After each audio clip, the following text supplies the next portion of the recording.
नमस्कार, मैं हूं आपके साथ मयंक। आज 30 तारीख है और मैं सीधा मुद्दे पर आना चाहता हूं। बीती रात एक बार फिर ईरान के केशम आइलैंड पर ड्रोन्स के जरिए हमले की कोशिश की गई और ईरान ने अपने डिफेंस सिस्टम से अमेरिका के कई ड्रोन्स को मार गिराया है।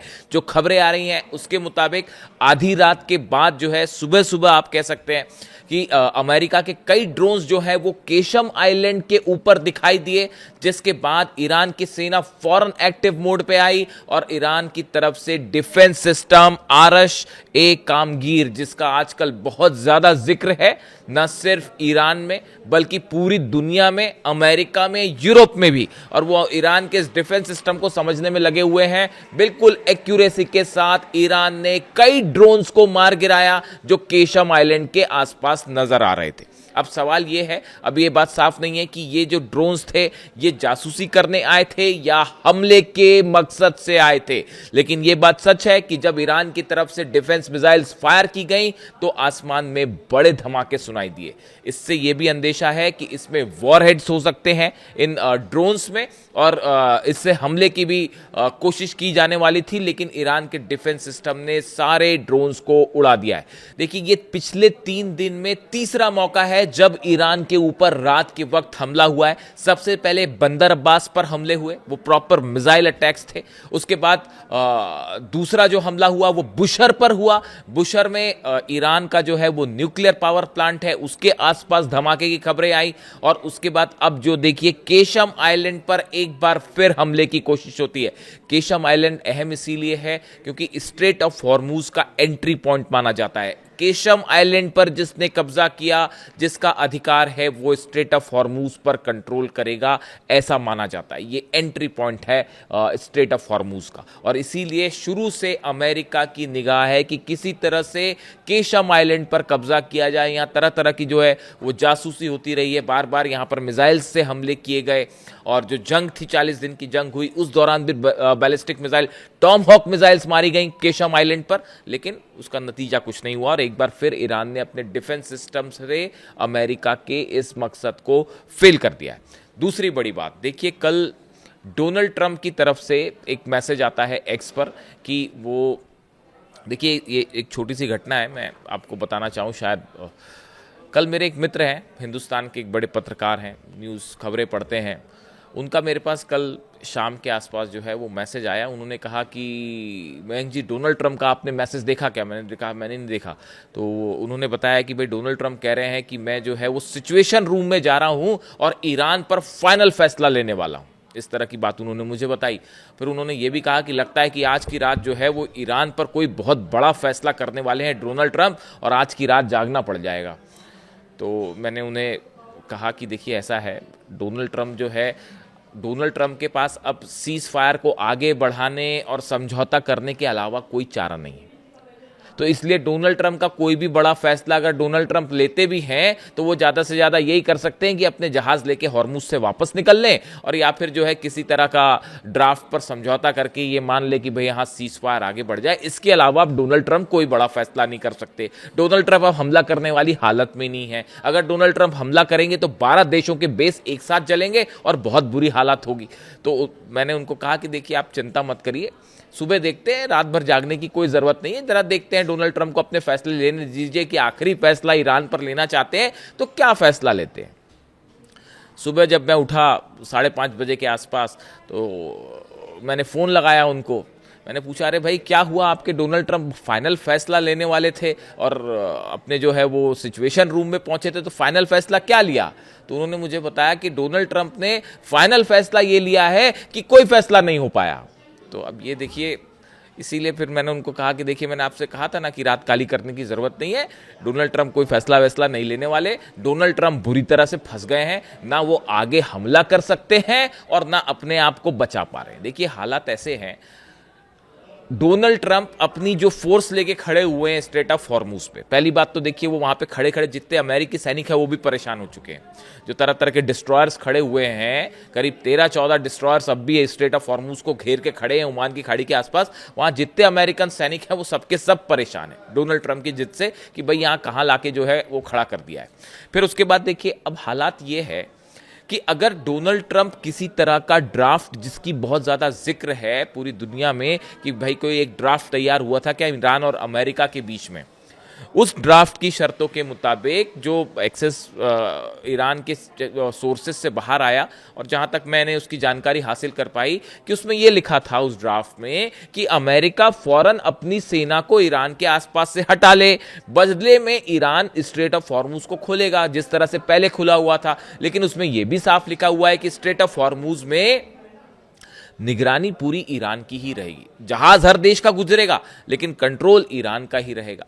तो अब अगर डोनाल्ड ट्रंप इन बातों को मान लेते हैं तो ये आधिकारिक रूप से डोनाल्ड ट्रंप ये मान लेगा कि भाई हम हार गए। देखिए, अमेरिका की हार हो चुकी है, डोनाल्ड ट्रंप की हार हो चुकी है, इसमें कोई दो मत नहीं है। पूरी दुनिया इस बात को समझ गई है कि 40 दिन में जो है आपका ये हाल हो गया है। हमला कर रहे, अगर आप जहाज लेके खड़े हैं, अगर आप में हिम्मत है तो अमेरिका अब तक हमला कर देता। 2 मिनट नहीं लगाया उसने वेनेजुएला पर हमला करने में, तो ईरान पर भी हमला कर देता। लेकिन उसका ट्रेलर जो दिखा आपने, अगर हमला करेंगे तो अंजाम क्या होगा, जिस तरह से कुवैत में अमेरिका का बेस तबाह कर दिया, खुर्रम शहर 4 मिसाइल मारी गई और सब डिफेंस सिस्टम धरे के धरे रह गए, तो इस बार तो पिछली बार से ज्यादा बुरा हमला होगा और 12 देशों में फिर भयंकर तबाही मचेगी। और इस बार जो नई लिस्ट है, मैं कल एक नई लिस्ट देख रहा था कि ईरान के निशाने पर अब सऊदी में क्या होगा, यूएई पे कौन से निशाने हैं और जॉर्डन में क्या है, बहरीन में क्या है, मैं वो लिस्ट देख रहा था। एक एक बूंद पानी को तरस जाएगा अरब, अगर अमेरिका ने हमला किया तो। और अरब देश इस बात को अच्छी तरह से समझ रहे हैं, इसलिए डोनाल्ड ट्रंप के अब्राहम एकॉर्ड को पूरे अरब देशों ने सिरे से नकार दिया है। डोनाल्ड ट्रंप ये कोशिश कर रहे हैं, वो ईरान की डील को अब्राहम एकॉर्ड से जोड़ना चाहते हैं और वो कह रहे हैं कि ईरान के साथ डील तब हो पाएगी जब सब अरब देश इजराइल को मान्यता दे दे, इजराइल से अच्छे संबंध बना ले। सऊदी ने इसका विरोध, मोहम्मद बिन सलमान ने इसका साफ विरोध कर दिया है, साहब ऐसा नहीं हो सकता। बाकी भी जितने अरब देश हैं वो कोई भी इस बात से सहमत नहीं है। कोई इजराइल को, हालात ये है कि इजराइल को लेकर डोनाल्ड ट्रंप जो अब्राहम एकॉर्ड के जरिए दबाव बनाने की कोशिश कर रहे हैं और बड़ी चालाकी से जो है सो जोड़ दिया गया है कि ईरान के साथ डील देखिए तब होगी जब आप अब्राहम एकॉर्ड स्वीकार करें और इजराइल को मान्यता दें। सारे के सारे मुस्लिम देशों ने ऐसा करने से मना कर दिया है, कोई इजराइल के साथ जाने को तैयार नहीं है। तो अब हालात ये है कि इजराइल तो अलग थलग पड़ चुका है, उसकी फिर हम अलग से बात करेंगे। डोनाल्ड ट्रंप की जो कोशिश थी कल रात को जो बैठक हुई वो इसलिए फेल हो गई क्योंकि अगर डोनाल्ड ट्रंप इस प्रस्ताव को स्वीकार कर ले तो ये ऑफिशियली मान लिया जाएगा कि भाई आप जो है, अमेरिका ने स्वीकार कर लिया कि वो हार गए। नतीजा ये होगा कि मिड टर्म पोल वो तो वैसे ही हारना तय है, आप लिखवा लीजिए, डोनाल्ड ट्रंप मिड टर्म पोल हारने जा रहे हैं और उसका नतीजा उस पर भी बुरा पड़ेगा। हमेशा के लिए इतिहास इस बात को मानेगा कि भाई देखिए, ईरान से लड़ने गए थे, जीतने गए थे, अल्टीमेटली अपनी सेना लेकर वापस आना पड़ा और 40 जो है वो एयरक्राफ्ट जो हैं वो भी डाउन हैं, वो भी गिर चुके हैं और उसके बाद जो है ना अरब की रक्षा कर पाए, थाट खत्म है, पेट्रियाट खत्म है, टॉमहॉक मिसाइल्स की कमी हो रखी है और ऐसे हालात में आप गए थे वहाँ पे तुर्रम खां बन के और वापस चले आए। इस बात को स्वीकार करने, अब कैसे स्वीकार किया जाए, तो फिर कहा गया कि साहब कोई फैसला ही मत लो फिलहाल।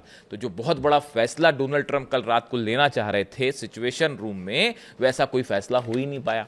इसके अलावा देखिए, एक अब्राहम अजीजी साहब जो हैं, इनका बड़ा बयान आया है।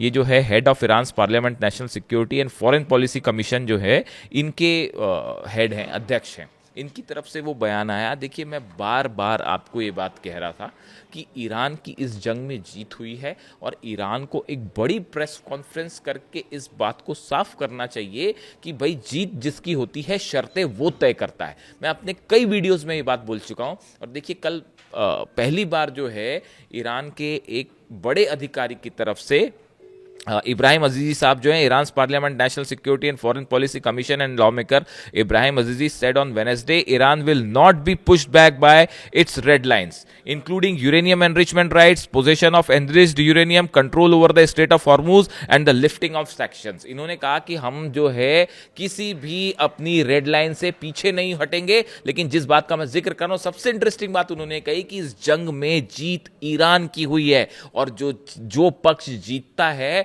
वो अपनी शर्तें तय करता है। यही बात मैं कहना चाह रहा था कि ये स्टैंड ईरान को बड़े साफ तौर पर रखना चाहिए, बल्कि तेहरान में एक बड़ी प्रेस कॉन्फ्रेंस होनी चाहिए। मैं बार बार इस बात को कह रहा हूं जिसमें ईरान के विदेश मंत्री जो हैं अब्बास अराक्ची साहब शामिल हों, ईरान के राष्ट्रपति शामिल हों और पूरी दुनिया को एड्रेस करें कि भाई स्ट्रेट ऑफ हॉर्मुज हमने बंद कर रखा है, वो अमेरिका की डोनाल्ड ट्रंप की सेना की वजह से जो हमारे पर हमला करना चाहती है। हमारा मकसद बिल्कुल नहीं है कि हम दुनिया की इकॉनमी को क्षति पहुंचाएं, हम एक रिस्पॉन्सिबल स्टेट हैं और हम चाहते हैं कि दुनिया में ऑयल और गैस एलएनजी सप्लाई जो है वो जारी रहे। ये बात ईरान को पूरी दुनिया के सामने रखनी चाहिए, यूनाइटेड नेशंस में रखनी चाहिए, और चाहे तो इसके लिए बड़ी प्रेस कॉन्फ्रेंस भी हो सकती है। अब कमोबेश जो है इब्राहिम अजीजी साहब ने बात साफ कर दी है कि जितनी रेड लाइन्स है ना, हॉर्मूज पे ईरान झुकने को तैयार है, न्यूक्लियर मुद्दे पर तो कोई बात ही नहीं है, यूरेनियम पर तो कोई बात ही नहीं है। तमाम खबरें जो आपको दिख रही कि यूरेनियम यहां जाने वाला, वहां जाने वाला, वहां जाने वाला है, यूरेनियम कहीं नहीं जाने वाला, यूरेनियम ईरान के बाहर नहीं जाएगा। दूसरी चीज, अगर समझौता होता भी है, किसी तरह का कोई एग्रीमेंट होता भी है, तो अब आप ये मान के चलिए कि उसमें ईरान का अपर हैंड होगा। अब डोनाल्ड ट्रंप बार्गेनिंग पोजीशन में है ही नहीं। अगर आप समझते हो जरा भी इंटरनेशनल रिलेशंस को, डिप्लोमेसी को, तो अब डोनाल्ड ट्रंप के पास बार्गेनिंग सिचुएशन है ही नहीं। चीन बहुत एग्रेसिव मूड में है, और उससे भी ज्यादा एग्रेसिव मूड में है रशिया।